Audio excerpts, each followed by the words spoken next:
It's amazing how many calls are ignored and how many doors are slammed when you're trying to get answers about misused tax dollars. But I made a promise that I would keep pushing this issue until we got action, and we did. Take a look. We first spoke to DCF spokesman Joe Follick a month ago. Does anyone track the purchases to make sure that these are being used legitimately? It's up to Congress, it's up to lawmakers to determine where they want these cards used. He told us we had to go to the feds for answers, so we did. Then Senator Bill Nelson's office contacted us with a surprising twist. Nelson sent us a copy of a brand new federal law signed by the president in February that clearly says the state must make sure welfare dollars are not being spent in liquor stores, gambling parlors, and adult-oriented entertainment sites.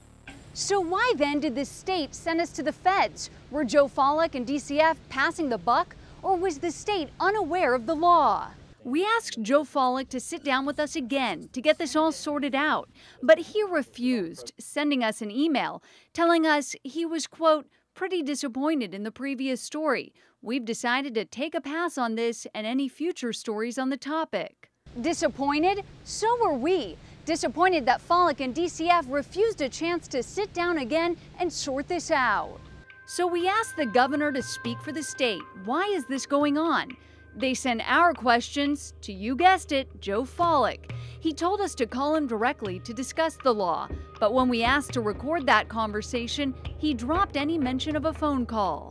In a follow-up email, Follick told me the state is aware of the law and will have procedures in place to track welfare dollars by the 2014 deadline, which is strange because he never mentioned that during our 45-minute sit-down in Tallahassee.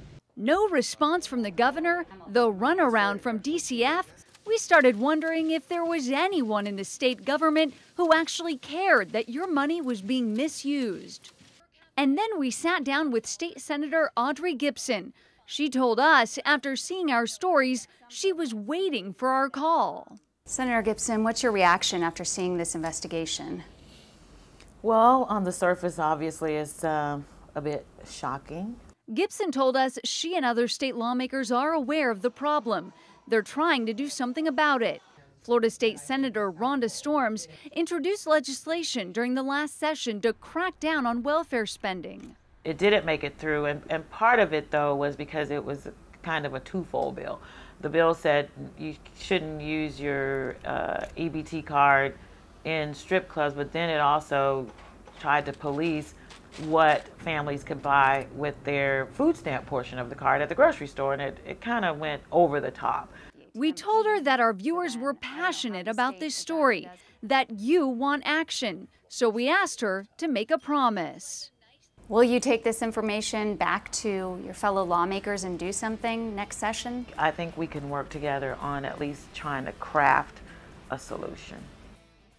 Senator Gibson says she will take a look at the issue when the legislature reconvenes, and you can count on us to hold her to her promise. Reporting in the studio, Ashley Coleman, CBS 47 Action News.